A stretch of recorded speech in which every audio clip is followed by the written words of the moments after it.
નમસ્કાર. ચાલો આજે આપણે ગુજરાતના ગૌરવશાળી ઇતિહાસની એક સફર પર નીકળીએ. આપણે છેક એના મૂળમાં જઈશું.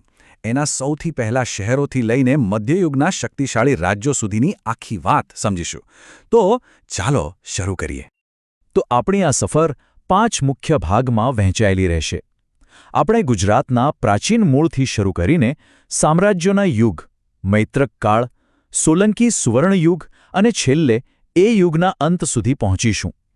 આનાથી આખો ઇતિહાસ સમજવામાં સરળતા રહેશે. તો સૌથી પહેલાં ચાલો સમયમાં હજારો વર્ષ પાછળ જઈએ. આપણે એ જોવાનો પ્રયત્ન કરીશું કે આ ધરતી પર દુનિયાના કેટલાક સૌથી જૂના શહેરો કેવી રીતે વિકસ્યા હતા. સિંધુ ખીણની સંસ્કૃતિ. આ નામ તો આપણે બધાએ સાંભળ્યું છે. પણ એ સમજવું જરૂરી છે કે એ ખાલી અમુક વસાહતો નહોતી, પણ એક સંપૂર્ણ વિકસિત સભ્યતા હતી. અને ગુજરાત એ પ્રાચીન દુનિયાનો એક ખૂબ જ મહત્વનો હિસ્સો હતો. અને આશ્ચર્યની વાત એ છે કે આ મહાન સંસ્કૃતિના કેટલાક સૌથી મોટા અને મહત્વપૂર્ણ કેન્દ્રો આપણા ગુજરાતમાં જ હતા. લોથલ, ધોળાવીરા, સુરકોટડા આ બધા એ સમયના ધમધમતા મહાનગરો હતા, ખબર છે? હવે જુઓ, આ બંને શહેરો કેટલા અદ્ભુત હતા. એક બાજુ લોથલ, એનું ડોકયાર્ડ તો જુઓ, એકદમ ધમધમતું બંદર હતું વેપાર માટે. અને બીજી બાજુ ધોળાવીરા, એનું જે શહેર આયોજન હતું, 3 અલગ અલગ ભાગમાં વહેંચાયેલું, અને પાણીના સંચાલનની જે વ્યવસ્થા હતી એ તો આજે પણ લોકોને આશ્ચર્યમાં મૂકી દે છે.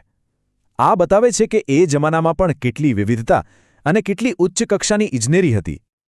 સિંધુ ખીણની સંસ્કૃતિ પછી હવે આપણે વાર્તાને થોડી આગળ વધારીએ. હવે સમય આવે છે મોટા સામ્રાજ્યોનો, જેમણે ગુજરાત સહિતના મોટા વિસ્તારોને એક શાસન હેઠળ લાવ્યા. આ યુગમાં સૌથી મોટું નામ આવે છે મૌર્ય સામ્રાજ્યનું, અને એના સૌથી પ્રખ્યાત સમ્રાટ અશોકનું. ગિરનારમાં પથ્થર પર કોતરાયેલા એમના શિલાલેખો આજે પણ આ પ્રદેશમાં એમના શાસનની સાક્ષી પૂરે છે. અને આ સુદર્શન તળાવની વાત તો સાંભળવા જેવી છે. જૂનાગઢમાં આવેલું આ તળાવ કોઈ સામાન્ય તળાવ નથી.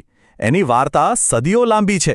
વિચારો, એને બનાવ્યું મૌર્ય શાસને, પછી એનું સમારકામ રુદ્રદામનના સમયમાં થયું, અને પછી ફરીથી ગુપ્ત સામ્રાજ્ય વખતે પણ એને ઠીક કરવામાં આવ્યું.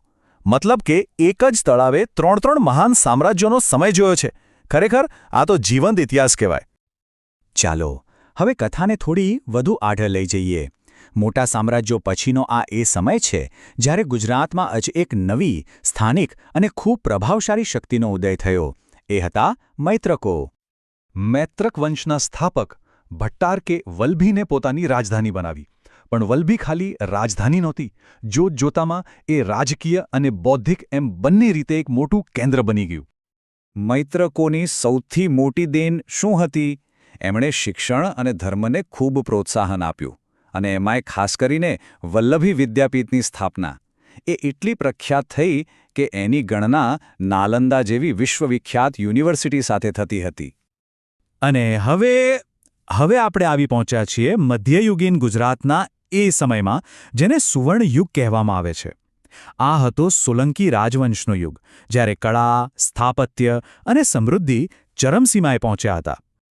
સોલંકી શાસકોએ એમની રાજધાની અણહિલવાડ પાટણથી શાસન કર્યું અને એક એવા યુગનો પાયો નાખ્યો જ્યાં ગુજરાતમાં સાંસ્કૃતિક વિકાસ અભૂતપૂર્વ રીતે થયો.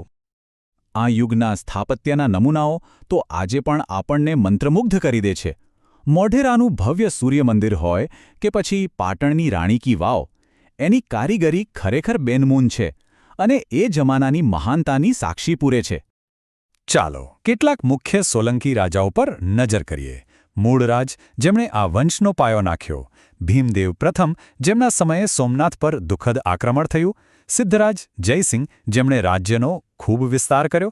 અને કુમારપાળ, જેમના શાસનમાં જૈન ધર્મનો ખૂબ પ્રચાર થયો.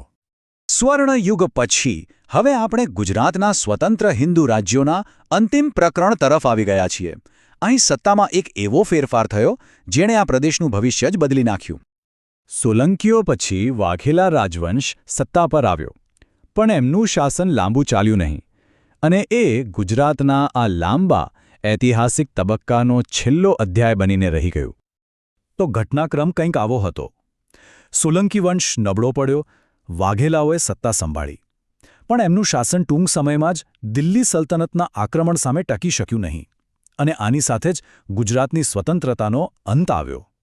અને અંતે એક સવાલ જે વિચારવા જેવો છે, આટલો સમૃદ્ધ ઇતિહાસ, કળા, સ્થાપત્ય, વ્યાપાર, શાસન, આ બધાનો વારસો આજના ગુજરાતની ઓળખમાં કઈ રીતે ઝળકે છે? આ ઇતિહાસના પાનાઓ આજે પણ આપણને ઘણું બધું કહી જાય છે.